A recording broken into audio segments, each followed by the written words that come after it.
ಇವತ್ ನಾವ್ ಹೋಗ್ತಾ ಇರೋದು ಬೈಕ್ ತಗೊಳ್ಳಿ ಗುರು, ಅದನ್ನು ಸೆಕೆಂಡ್ ಹ್ಯಾಂಡ್. ಅವ ಅಂತೂ ಫುಲ್ ರೆಡಿ ಆಗ್ಬಿಟ್ಟಾನೆ. ವಯಸ್ಸು ಹುಡುಗರು ನಾವು, ನಮ್ಮ ಹುಷಾರಲ್ಲಿ ನಾವು ಇರ್ಬೇಕು. ಮೊದ್ಲು ಪೆಟ್ರೋಲ್ ಹಾಕೊಂಡ್ ಬರ್ಬೇಕು ಗುರು, ಪೆಟ್ರೋಲ್ ಹಾಕದೇ ಇದ್ರೆ ಗಾಡಿ ಓಡಲ್ಲ ಅಂತೀನಿ. ಇದ್ಯಾವ್ದು ಹೊಸ ಪ್ರತಿಭೆ? ಹಾಗೆ ಪೆಟ್ರೋಲ್ ಹಾಕೊಂಡು ಏರ್ ಚೆಕ್ ಮಾಡ್ಕೊಂಡು ಹೋಗ್ಬೇಕು ಅನ್ನೋ ಅಷ್ಟ್ರಲ್ಲಿ ಗಾಡಿ ಆಸ್ತಿ ಪತ್ರನೇ ಮರ್ತು ಹೋಗ್ಬಿಡ್ಬೇಕಾ. ಹಾಗೆ ಮತ್ತೆ ಮನೆ ಬರ್ತೀನಿ ಗಾಡಿ ಡಾಕ್ಯುಮೆಂಟ್ ತಗೊಂಡ್ ಹೋಗಕ್ಕೆ.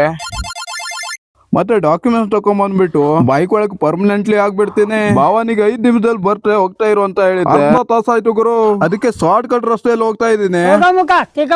ಹೋಗ್ತಾ ಹೋಗ್ತಾ ಸಿಕ್ಕೇ ಬಿಟ್ರು ಗುರು. ನೀವು ಯೋಚನೆ ಮಾಡ್ತಾ ಇರ್ಬೋದು ಬೈಕ್ ಯಾರಿಗೆ ತಗೊಳ್ಳಿ ಹೋಗ್ತಾ ಇದ್ದಾನ ಅಂತ. ಭಾವನಿಗಂತೂ ಅಲ್ವೇ ಅಲ್ಲ. ಈ ಕಡೆ ನೋಡಿ ಇನ್ನೊಂದು ಪ್ರತಿಭೆ ಕಾಣ್ತಾ ಇದೆಯಲ್ಲ ಅವನಿಗೆ.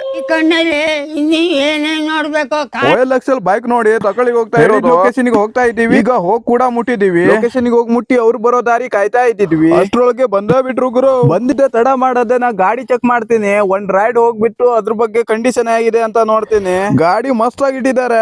ಸ್ವಲ್ಪ ಸಣ್ಣ ಪುಟ್ಟ ಕೆಲಸ ಮಾಡ್ಕೊಂಡ್ರೆ ಪರ್ಫೆಕ್ಟ್ ಆಗುತ್ತೆ ಅಂತ ಇವ್ರ ಹತ್ರ ಹೇಳ್ತೀನಿ. ನಿಮ್ ಗಾಡಿ ಓಕೆ ಅಂದ್ರೆ ಫೈನಲ್ ಆಗಿ ರೇಟ್ ಫಿಕ್ಸ್ ಮಾಡ್ತೀನಿ ಅಂತ ಅಂತೀನಿ. ಗಾಡಿ ಬಗ್ಗೆ ಎಲ್ಲ ತಿಳ್ಕೊಂಡು ನೋಡ್ಕೊಂಡು ಅದ್ರ ನಂತರ ರೇಟ್ ಮಾಡ್ಕೊಂಡು ನಮ್ಮ ರೇಟಿಗೆ ಗಾಡಿ ಸಿಕ್ಕೇ ಬಿಡ್ತು ಗುರು.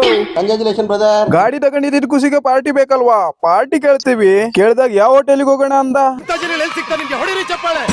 ಹಂಗಂದ್ರೆ ನಾವ್ ಬಿಡ್ತೀವ, ಸೀದಾ ಹೋಟೆಲ್ಗೆ ಕರ್ಕೊಂಡು ಹೋಗಿ ನಿಲ್ಸ್ತೀವಿ. ಅಪ್ಪ ಹೇಳಿದ್ರು ನೀನು ಮಗನೇ ಅಲ್ಲ, ನೀನು ಬೋಳಿ ಮಗ ಅಂತ. ಹೋಟೆಲ್ಗೆ ಹೋಗೋಕ್ಕಿಂತ ಮುಂಚೆ ಹೆಲ್ಮೆಟ್ ತಗೊಂತೀವಿ. ಹೆಲ್ಮೆಟ್ ತಕೊಂಡ್ಬಿಟ್ಟು ಸೀದಾ ಹೋಟೆಲ್ಗೆ ಹೋಗ್ತೀವಿ. ಹೋಟೆಲ್ಗೆ ಹೋಗ್ಬಿಟ್ಟು ಚಿಕನ್ ಬಿರಿಯಾನಿ ಕಬಾಬು ಮಸ್ತ್ ಆಗಿ ಹೊಡ್ಕೊಂತೀವಿ. ಈಗ ಬೈಕ್ ತಕೊಂಡು ಹೆಲ್ಮೆಟ್ ತಗೊಂಡು ಪಾರ್ಟಿ ಮುಗಿಸ್ಕೊಂಡು ಮನೆ ಕಡೆ ಹೋಗ್ತಾ ಇದೀವಿ. ಈ ವಿಡಿಯೋ ಇಷ್ಟ ಆದ್ರೆ ಲೈಕ್ ಮಾಡಿ, ಶೇರ್ ಮಾಡಿ, ಕಾಮೆಂಟ್ ಮಾಡಿ, ಸಬ್ಸ್ಕ್ರೈಬ್ ಮಾಡಿ, ಇಷ್ಟದಲ್ಲಿ ಫಾಲೋ ಮಾಡಿ. ಮತ್ತೆ ಸಿಗೋಣ ಮತ್ತೆ ಹೊಸ ವಿಡಿಯೋದಲ್ಲಿ. ಅಲ್ಲಿ ತನಕ ಬಾಯ್ ಸ್ನೇಹಿತರೆ.